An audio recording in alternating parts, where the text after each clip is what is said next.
오늘 우리에게 주시는 하나님의 말씀은 시편 41편 1절부터 13절까지의 말씀입니다.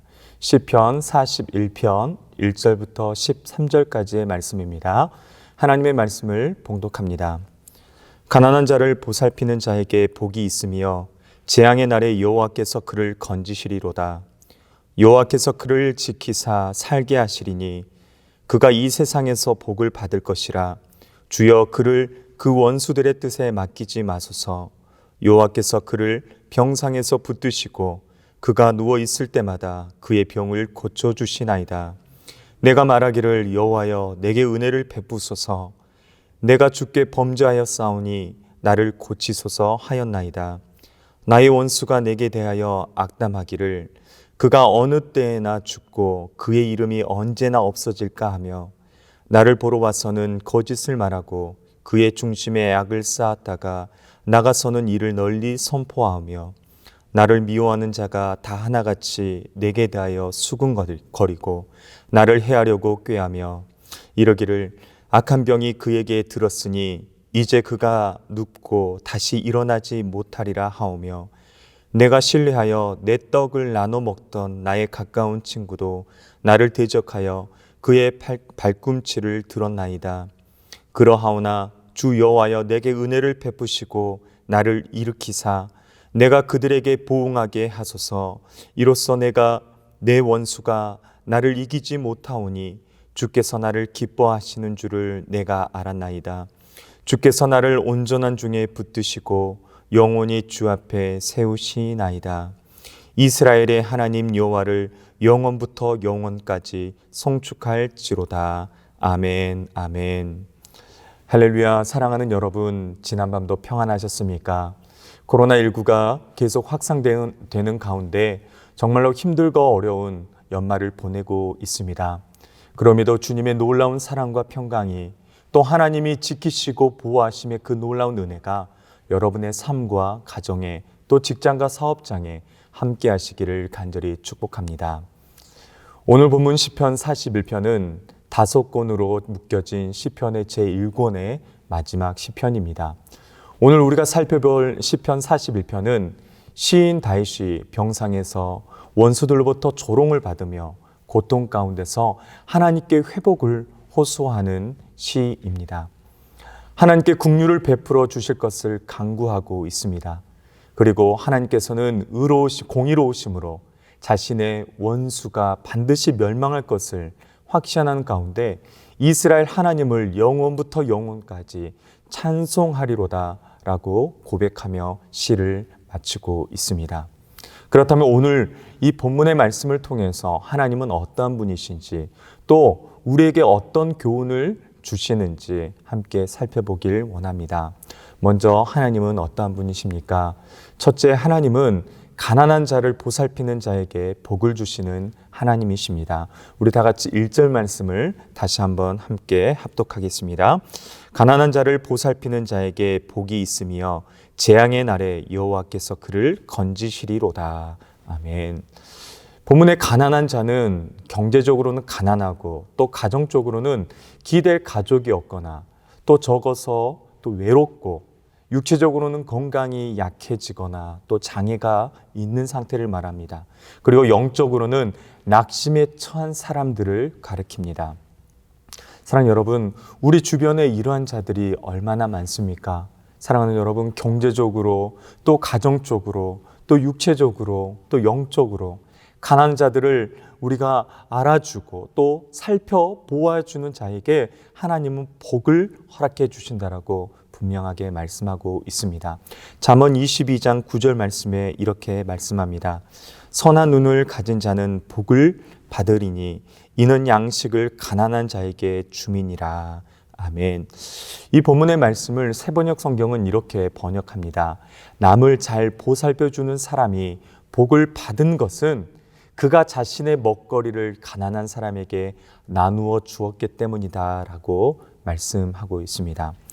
사도 바울은 나눔과 섬김을 말하는 실천하면서 또 빌립보 성도들에게 필요한 모든 것을 하나님이 풍성히 채워주실 것을 확신하며 그들을 권면했습니다.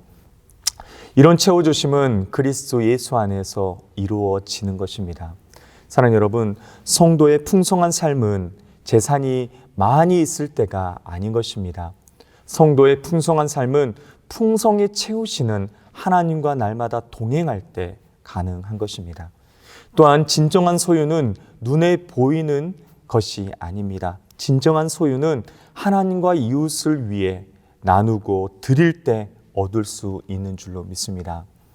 하나님은 우리가 나누고 베풀 때 또 섬길 때 우리의 모든 필요를 더욱 풍성히 채워주시는 분인 줄로 믿습니다. 그렇기 때문에 우리는 어떠한 상황 속에서도 그 풍성히 채우시는 하나님을 신뢰해야 한다는 것입니다. 나누고 또 베풀 때 또 섬길 때 날마다 채우시는 하나님의 은혜와 복을 누릴 수 있다는 것을 믿으시기 바랍니다. 성경이 말하는 복의 근원적인 의미는 언제나 하나님과의 올바른 관계를 맺는 것에 관계가 있습니다. 하나님과의 관계를 맺음으로써 하나님의 관심이 나의 관심이 되고 또 하나님의 시선이 나의 시선이 되는 것입니다. 하나님의 마음을 품게 되는 자는 가난한 자를 보살피고 또 이웃을 사랑할 수밖에 없다는 것입니다. 이런 사람이 하나님께서 주시는 참된 기쁨과 행복을 또 풍성한 복을 날마다 누리게 될 줄 믿습니다. 그렇다면 오늘 본문은 이 복이 어떠한 복이라고 말씀합니까? 1절 하반절에 이렇게 말합니다. 재앙의 날에 건지신다라는 것입니다. 이 복은 재앙의 날에 건지시는 복입니다. 여러분, 재앙의 날이란 무엇을 말합니까? 재난이나 핍박 등으로 인한 고난의 날을 가리킵니다. 여러분, 우리가 살다 보면 이런저런 어려운 일, 고난의 일을 만나기도 합니다. 올 한 해 전 세계가 코로나19 바이러스라는 재앙으로 고통 가운데 지금도 여전히 있지 않습니까? 그뿐만이 아닙니다. 인간 관계에서 오는 것, 회사 일이나 교회 일로 인해 여러분 얼마나 마음이 상하고 또 힘드셨습니까? 이런저런 일로 우리는 고난받을 수밖에 없는 삶을 살 수밖에 없는 것입니다. 우리 모두나 너무나 지쳐있고 또 힘듭니다. 그럼에도 여러분, 우리 믿는 자들은 나보다 더 힘들고 또 나보다 더 어려운 자들을 찾아서 위로해주고 그들을 위해 기도해주고 보살펴 줄 수 있기를 바랍니다. 여러분, 우리는 혼자 감당하기 어려운 이 고난과 고통의 때, 재앙의 때 우리는 함께 해야 극복하고 또 이겨낼 수 있는 줄 믿습니다. 우리가 함께 할 때, 우리가 우는 자들과 함께 울며 위로하며 기도할 때 모든 고난과 재난에서 우리는 벗어나게 될 줄 믿습니다. 쉽게 이겨낼 수 있는 힘과 능력이 생기게 될 줄 믿습니다. 이것이 하나님께서 가난한 자를 보살피는 자에게 주시는 은혜이자 또 복인 줄로 믿습니다. 둘째, 하나님은 어떠한 분이십니까? 하나님은 병든 자를 고쳐주시는 하나님이십니다. 아멘. 우리 3절 말씀을 다시 한번 보겠습니다. 여호와께서 그를 병상에서 붙드시고 그가 누워 있을 때마다 그의 병을 고쳐주시나이다. 아멘. 다윗은 압살롬에게 쫓겨 왕궁에서 나와야만 했습니다. 그러던 중에 병도 들었습니다. 그러한 그가 하나님께 간절히 기도합니다.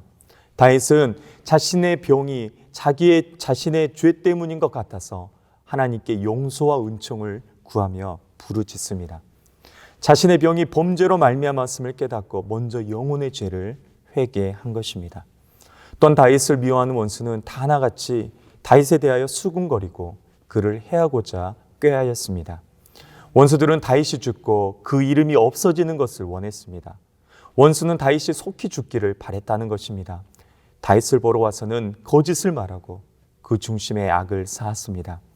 그들은 다윗이 악한 병에 걸렸으니 이제 그가 눕고 다시는 일어나지 못할 것이라고 말합니다. 그리고 이제 다윗은 병으로 인해 죽을 것이라고 거짓 소문을 냈습니다. 실제로 그렇게 되기를 바랬던 것입니다. 악인들이 다윗의 죽음을 고대했습니다. 그렇게 해야 그들은 권력을 잡을 것이고 그들이 원하는 바를 이룰 수 있기 때문이었습니다. 다윗이 신뢰하던 친구, 다윗의 떡을 나눠 먹던 그 가까운 친구들도 다윗을 대적했습니다. 그가 다윗에 대하여 발꿈치를 들었다라고 본문은 기록합니다. 발꿈치를 들었다는 말은 소나 나귀가 주인에게 뒷발질을 하는 것을 뜻합니다. 즉 은혜를 잊고도 배신하는 것, 은혜를 악으로 갚는 것을 말하는 것입니다. 실제로 압살롬 반역 당시에 다윗의 편에 있었던 자들이 대부분 다윗에게서 돌아섰습니다. 압살롬 편에 서서 다윗의 대적이 되고 말았습니다. 이런 배신자들과는 달리 하나님은 다윗에게 은혜를 베푸시고 다시 그를 일으켜 배신자들에게 도움해 주실 줄로 하나님 믿고 그렇게 나아갑니다. 다윗은 이것을 간절히 기도했습니다. 즉 하나님의 도우심과 회복을 구한 것이었습니다. 그는 하나님께서 이 질병을 낫게 해주시기를 간절히 기도합니다. 사랑하는 여러분, 어떻게 되었습니까? 하나님께서는 이 다윗의 간절한 기도에 응답하십니다. 하나님은 다윗과 지금 함께 하시고 그의 기도를 들어주시고 그를 회복시켜 주셨습니다. 그래서 압살롬의 그 반역이 진압되고 다윗이 승리하여 다시 왕위를 회복하게 되는 것입니다.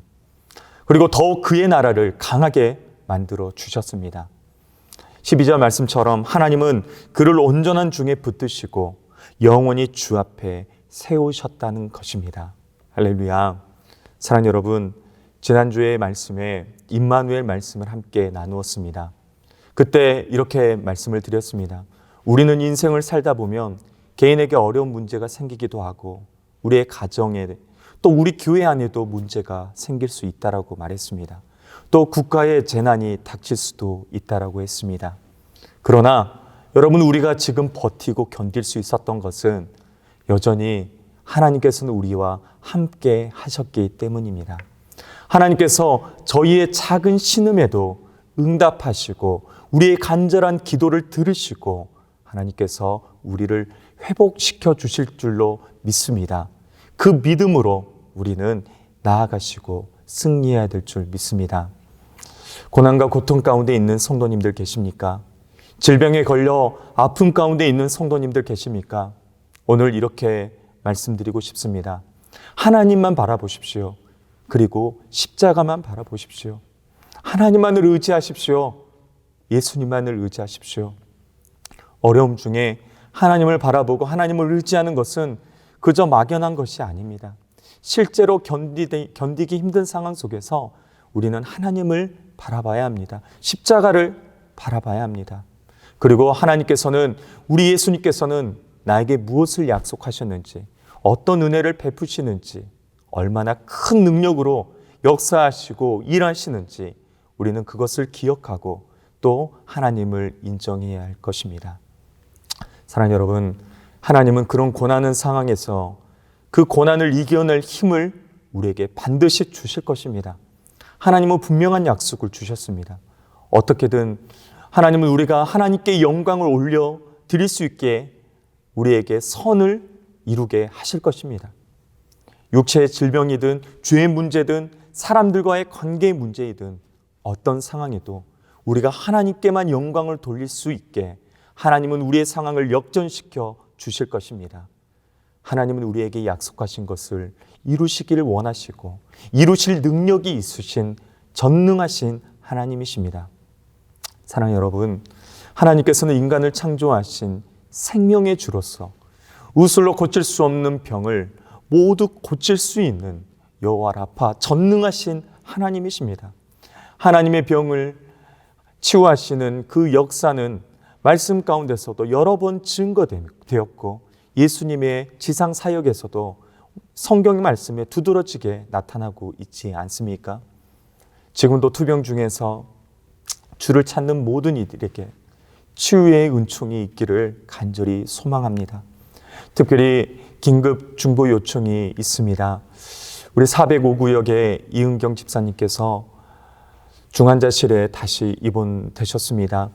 우리 집사님의 건강의 회복을 위해서 오늘이 고비라고 합니다.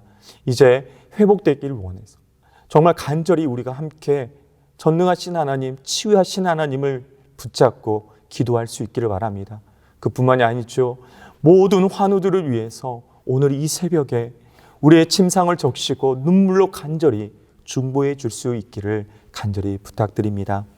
12절에 다윗의 고백처럼 하나님께서 온전한 중에 붙드시고 영원히 주 앞에 세우시는 복된 은혜가 우리 모든 환우들이 가운데, 삶 가운데 간절히 있기를 축복합니다. 그렇다면 오늘 우리에게 주시는 교훈은 무엇입니까? 우리는 가난한 사람을 보살피는 사람이 되어야 합니다. 사랑하는 여러분, 우리는 평소 잊고 살아갑니다. 그러나 연말 연시가 가까이 오면 우리는 이웃을 생각하게 됩니다. 날씨가 점점 추워지는데 나보다 더 가난한 사람은 올 겨울 어떻게 보낼까 생각하게 됩니다. 올해는 더욱더 힘든 삶을 우리는 살아가고 있지 않습니까? 코로나로 모든 것이 얼어붙어 버렸습니다. 그럼에도 우리는 이웃을 생각해야 합니다. 우리에게는 가난한 자, 병든 자를 찾아가고 또 기도해주고 또 현실적으로 도움이 되어주고 힘을 줄 수 있는 그러한 신앙의 삶을 살아야 할 것입니다. 하나님께서는 하나님의 사랑도 강조하셨지만 이웃 사랑을 말씀하셨습니다. 마태복음 22장 37절부터 39절에 이렇게 말씀합니다. 예수께서 이르시되 내 마음을 다하고 목숨을 다하고 뜻을 다하여 주 너의 하나님을 사랑하라 하셨으니 이것이 크고 첫째 되는 계명이요 둘째도 그와 같으니 내 이웃을 내 자신같이 사랑하라 하셨으니 아멘. 사랑 여러분, 가난한 자 우리 이웃을 보살피는 것, 사랑하는 것은 본질적으로 온 교회의 일이며 모든 성도의 마땅한 본분인 것입니다. 교회는 늘 가난한 자들을 보살필 의무가 있는 것입니다. 가난한 자를 보살핀다라는 말은 가난한 사람을 주의 깊게 바라보고 그를 어떻게 도울 수 있는지를 생각하는 것, 그리고 그 생각을 넘어서 행동하는 것까지 포함되는 말입니다. 마태복음 10장 42절에는 이렇게 또 말씀합니다. 또 누구든지 제자의 이름으로 이 작은 자 중 하나에게 냉수 한 그릇이라도 주는 자는 내가 진실로 너에게 이르노니 그 사람이 결코 상을 잃지 아니하리라 하시니라. 아멘. 그뿐만이 아닙니다. 누가복음 6장 38절에도 주라 그리하면 너에게 줄 것이니 곧 후히 되게 되어 누르고 흔들어 넘치도록 하여 너에게 안겨주리라. 너희가 헤아리는 그 헤아림으로 너희도 헤아림을 도로 받을 것이니라. 아멘. 사랑 여러분, 저와 여러분은 가난한 자를 보살피는 자입니까? 아니면 자기밖에 모르는, 자기밖에 보이지 않는 삶을 살고 있는 자가 아닙니까? 예수님께서는 주는 것이 받는 것보다 복이 있다라고 말씀하셨습니다. 그 예수님의 말씀을 기억하시고 경제적으로, 가정적으로, 육적으로, 영적으로 가난한 자들을 보살펴 줄 수 있는 저희 모두가 될 수 있기를 축복합니다. 둘째, 우리에게 주시는 교훈은 하나님을 날마다 찬송하고 아멘으로 선포할 수 있어야 합니다. 13절 말씀을 함께 다시 보겠습니다. 이스라엘의 하나님 여호와를 영원부터 영원까지 송축할지로다. 아멘, 아멘. 시편의 각 권 끝에는 이런 짧은 송용이 포함되어 있습니다. 하나님은 영원부터 영원까지 찬양받기에 합당하신 분이시다. 그렇기 때문에 우리는 하나님을 찬양하자라는 것이 시편 말씀의 전체적인 메시지입니다. 누구나 이런 고백을 합니다. 하나님을 믿는 자라면 다 마찬가지인 것이죠. 우리는 주일 예배 시간마다 우리가 이런 하나님을 기억하고 이렇게 찬양합니다. 그런데 이것을 정말 사실로 인정하는 것이 바로 우리가 해야 할 일인 것입니다. 하나님은 영원히 찬양받기에 합당하신 분이십니다. 내가 어떤 상황에 있든지 그렇다는 것입니다. 별로 찬양하고 싶지 않은 기분에 들 때에도 우리는 하나님을 찬양받기에 합당하신 분이시다라고 높여드리고 인정해 드려야 한다는 것입니다. 여기서 우리가 마지막으로 주목해야 할 말은 아멘이라는 말입니다. 아멘은 무슨 뜻입니까? 진실로 그렇습니다. 나도 그렇게 생각합니다. 동의합니다. 라는 의미입니다. 앞서 사용했던 표현을 가져오면 인정합니다. 라는 것입니다. 고난 중에서 이 말 아멘, 아멘이라고 고백하기는 쉽지 않습니다. 그러나 우리는 아멘 할 수 있어야 합니다. 그것이 사실이기 때문입니다. 하나님은 내가 고난 중에 있을 때도, 아픔 가운데 있을 때라도 하나님이 보이지 않는 것 같은 그 상황, 하나님이 내 상황을 신경 쓰지 않는 상황 같은 그 시간에도 하나님은 찬양받기에 합당하신 분이십니다. 그것을 인정하고 그것을 하나님께 믿음으로 고백할 수 있어야 한다는 것입니다. 그렇게 할 수 있게 하시려고 구원하셨고, 그렇게 할 수 있게 하시려고 지금도 우리를 하나님께서 지켜주시고 보호하시는 줄로 믿습니다. 사랑하는 여러분, 하나님의 약속을 믿고 하나님의 은혜에 기대어 하나님의 능력을 힘입어 늘 하나님을 찬송하고 아멘, 아멘, 네 믿습니다, 그렇게 될 줄 믿습니다, 그렇게 동의하시고 인정하시게 되는 저와 우리 모두가 되기를 간절히 축복합니다. 이 시간 우리 말씀을 붙들고 함께 먼저 기도하도록 하겠습니다. 하나님께서 저희의 가난함을 아시고 찾아와 보살펴 주시듯 저희도 가난한 자를 보살필 수 있는 하나님 아버지의 마음을 주시옵소서. 낮은 곳으로 흘려보내도록 다시 채우시는 분인 것을 믿는 믿음을 허락하여 주옵소서. 또 고통 가운데, 고난 가운데, 육신의 질병으로 병상 가운데 계시는 성도님들 가운데 하나님의 특별한 치유의 은총을 더하여 주시라고, 다시 온전한 종에 붙들어 주시고 세워주시라고 이 시간 함께 간절히 기도하기를 원합니다. 그리고 오늘은 성도님들의 가정과 새 교우, 장기 결석자들을 위해 기도하는 시간입니다. 코로나19로 너무나 힘들고 어려운 가정과 또 사업 위에 하나님 풍성한 은혜를 다시 허락하여 주옵소서. 가정의 건강과 사업도 지켜지시고 또 가정마다 예배와 기도가 회복되고 믿음의 명문 가문으로 세워지게 해달라고 기도하기 원합니다. 마지막으로 교회에 등록한 새 교우들과 장기 결석자들이 대면 예배를 드리지 못하는 가운데 있을지라도 온라인 예배를 계속해서 드리게 하여 주시고 신앙의 끈을 붙잡게 해달라고, 세상 속에서 믿음 흔들리지 않고 예수 그리스도의 반석 위에 신앙이 온전히 세워지게 해달라고 이 시간 우리 다 같이 함께 합심하여 주여 한번 힘차게 외치고 기도하겠습니다. 주여. 아버지 하나님 은혜와 사랑을 감사합니다.